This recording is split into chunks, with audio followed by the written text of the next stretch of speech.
Mana ke macingwana. Wena wasola le ndoda ifuna ukukuhlaba. Angangasolutho futhi khona mina. Ngoba nokungithola wangithola khona la ku Facebook wang inbox wazoba nenamba yami. Hayi angifoneleke impela khomba ukuthi athi hayi kufuna sibonane. Athi hayi usekhulume ngisho nanomfundi Vundla. Umfundi Vundla ulibonile ikhono lami. Ufuna ngizoqinisa la ngoba sekuyaxega kubabukeli begenerations ufuna ngizoba ingxenye yababhali. Athi hayi futhi na SABC khona azokhuluma nabo lapha esikhaleni sozala ukuphuma uzala ukungena emini. Ngithi mina athi na athi kodwa ke kuzofanele ufike la emzini wami. Ngaleso sikhathi ngangenayo ngisho imali.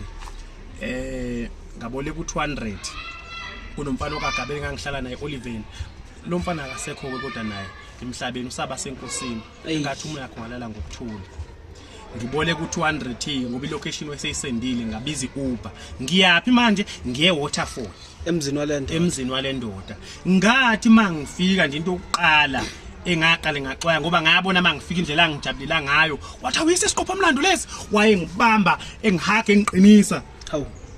Ngiqale ngixwaye manje ngoba phela manje ihagi indoda indlela engiqinisa nangayo. Wethi uyaphuza wayikhipha zonke inhlobo zamabhodlela wakhipha iGlenfiddich ya 15 years wayibeka la.